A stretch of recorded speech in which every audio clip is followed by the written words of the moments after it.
और कुछ छोटी मोटी बीमारियां बताता हूं, जैसे एड़ी का दर्द। हमारे घर में बहुत सारी माताओं बहनों को आजकल एड़ी का दर्द होने लगा, और ज्यादातर माताएं बहनें शिकायत करती हैं हड्डी बढ़ गई, हमारी एड़ी की हड्डी बढ़ गई। वो हड्डी वड्डी नहीं बढ़ती है, वो दर्द है, लेकिन हम कहना शुरू कर देते हैं हड्डी बढ़ गई। हड्डी तो 21 साल के बाद बढ़ना बंद हो जाती है, वो नहीं बढ़ती कभी। तो एड़ी का दर्द है, इसकी बहुत अच्छी दवा है, चूना खाओ। चूना जो हम पान में खाते हैं, वही चूना दही में या तो मट्ठे में या तो पानी में नहीं तो दाल में मिला के खाओ। चूना इतना सा लो, एक गेहूं के दाने के बराबर, और आधा कप दही या आधा कप दही की लस्सी या दाल या सब्जी नहीं तो पानी में घोल के पी जाओ। ये एड़ी का दर्द ठीक करेगा, कोहनी का दर्द ठीक करेगा, जोड़ों का दर्द ठीक करेगा, रीढ़ की हड्डी के सभी दर्द ठीक करता है ये चूना। स्पॉन्डिलाइटिस आपने सुना, बड़ा खराब दर्द है, उसकी बहुत अच्छी दवा है ये चूना। और माताएं तो इसको याद रखें हमेशा कि जब भी किसी मां की उम्र 45-50 साल हो जाए और उनका मेंसेस बंद हो, मासिक बंद हो, फिर उनका मेनोपॉज स्टार्ट है, वो टाइम पर चूने से अच्छी कोई दवा नहीं। सभी माताएं इसको हमेशा याद रखें। हमारे सभी माताओं को 45-50 साल की उम्र के बाद शरीर में कैल्शियम घटना शुरू होता है। उस समय एक बीमारी आती है ऑस्टियोपोरोसिस, उससे बचना है तो चूना सबसे अच्छी दवा है। खाएं कैसे? एक गेहूं के दाने के बराबर चूना दही में नहीं तो लस्सी में नहीं तो दाल में नहीं तो सब्जी में नहीं तो पानी में मिला के पिए।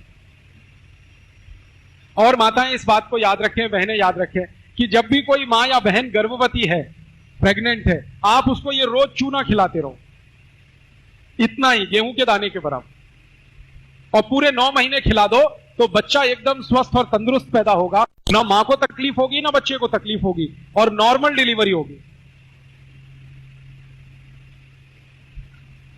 और कई माताओं को शरीर में खून की कमी है, उन सबको बोलो चूना खाना शुरू कर दें, खून भरपूर बनेगा। जिन माताओं को खून की कमी है, या तो प्रेगनेंसी में भी कई बार खून की कमी हो जाती है, प्रेगनेंसी पीरियड में माताओं का हीमोग्लोबिन अक्सर कम हो जाता है, तो आप सभी को बोलो कि 1 कप अनार के रस में गेहूं के दाने के बराबर चूना मिला के रोज पिए, तो हीमोग्लोबिन तुरंत बढ़ता है। और अगर ऐसे भी किसी मां बहन के शरीर में खून की कमी है तो आप उनको बोलो चूना और अनार का रस सबसे अच्छी मेडिसिन। और यह चूना क्या क्या काम करता है? हमारे शरीर में अगर नाखून का कोई रोग हमें हो गया है तो चूना उसकी बहुत अच्छी दवा है। चूना खाओ, नाखून के रोग ठीक करेगा। हमारे शरीर में दांतों में ठंडा गर्म पानी अगर लगता है तो चूना खाओ, ठीक कर देगा। दांत कमजोर हैं, हिल रहे हैं, चूना खाओ, मजबूत हो जाएंगे। अपने घर के छोटे बच्चे हैं, अगर इनकी लंबाई बढ़ानी है तो चूना खिलाओ सबको। सभी बच्चों को चूना खिलाओ। कैसे? दही में डाल के खिलाना, उतना ही गेहूं के दाने के बराबर। और लंबाई बढ़ाने के लिए 1.5-2 साल खिलाना चूना, बहुत अच्छी लंबाई बढ़ाता है। और लंबाई नहीं बढ़ाता, हड्डियों को मजबूत बना देता। आपके घर में कोई ऐसे छोटे बच्चे जिनको हर समय सर्दी, खांसी, जुकाम, बुखार होता ही रहता है, हर समय बीमार, हर समय बीमार, हर समय, ऐसे बच्चों को थोड़े दिन चूना खिला दो, वो बीमार पड़ना बंद कर देंगे।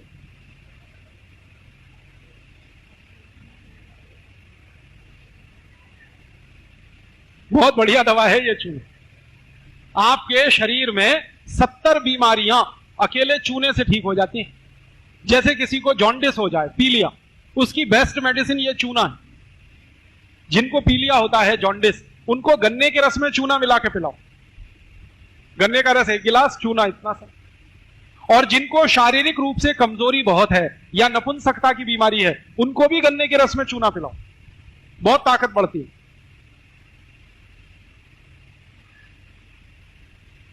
ये चूना और क्या क्या काम कर देता है, मैंने देखा कि भगवान का दिया हुआ ये सबसे सस्ता मेडिसिन हमारे भारत में प्रचंड मात्रा में हर जगह है। 1 रुपए का चूना मैं घर में लाता हूं, 2-4 साल चलता है। 1 रुपए का एक चूने का पत्थर मैं खरीदता हूं, पानी में डाल के उसको रखता हूं, 15-20 दिन बाद वो पूरा गल जाता है, चूना नीचे बैठ जाता है, पानी ऊपर आ जाता है, फिर उसी में से थोड़ा ले लेके खाते रहो, 2-4 साल चलता है। पानी में कम हो जाए और डाल दो, और कम हो जाए और डाल दो। इतनी सस्ती तो कोई दवा नहीं। और चूने का माने कैल्शियम, और कैल्शियम हमारे शरीर का सबसे मुख्य पोषक तत्व है। अगर शरीर में कैल्शियम कम हो जाए तो 70 बीमारियां आती। तो चूना दे दो, कैल्शियम की पूर्ति हुई, 70 बीमारियां ठीक हो जाती। मैं सबको कहता हूं चूना खाओ, चूना लगाओ मत कभी किसी को।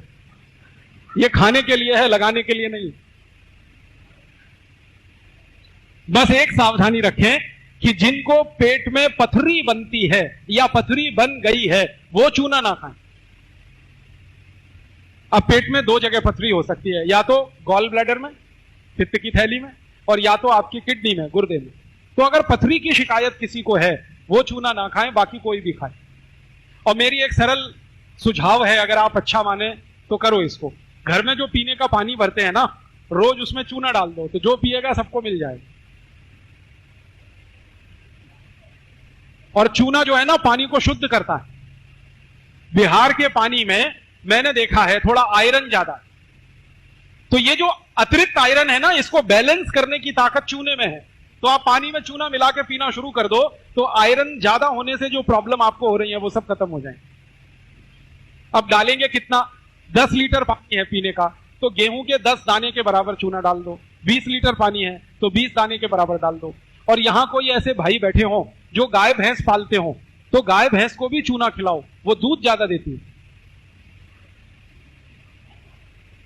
आप बोलेंगे गाय भैंस को कैसे खिलाए? पानी में घोल के पिला दो, वो पी जाएगी। गाय भैंस को पानी पिलाते हो, उसमें घोल दो, पी जाएगी। अब कितना पिलाएं?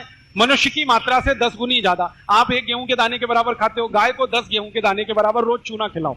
अब इसके फायदे कितने हैं? गाय कभी बीमार नहीं पड़ेगी, भैंस कभी बीमार नहीं पड़ेगी, बैल को खिलाओगे वो बीमार नहीं पड़ेगा। और गाय भैंस, कई बार एक समस्या आ जाती है कि वो मां नहीं बन पाती, गर्भवती नहीं हो पाती, गर्भ धारण नहीं कर पाती, बांझ हो जाती हैं। तो गाय भैंस के बांझपन की सबसे अच्छी दवा है ये चूना। आप खिला के देखो, तुरंत वो गर्भवती हो जाती है, मां बन जाती है। मैं तो सबको बोलता हूं जो गाय भैंस पालते हैं ना, उनको मेरा ये कहना है कि जिस बर्तन में गाय को पानी पिलाते हो ना, उस पे चूने की पुताई करते रहो। भैंस को पानी पिलाते हो, कोई तो बर्तन होगा, कोई तो पात्र होगा, उसके अंदर वाले भाग में जहां पानी भरते हैं वहां चूने की पुताई कर दिया करो हर 2-4 दिन पर, तो वो चूना मिलता ही रहेगा उनको पानी के साथ।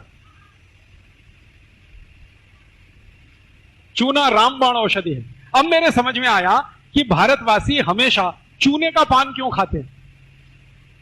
हमने देखा अपने घरों में दादा दादी, नाना नानी, सबके पास पानदान होता है, चूने का पान खाते हैं, खाने के बाद अपने अतिथि को भी खिलाते हैं।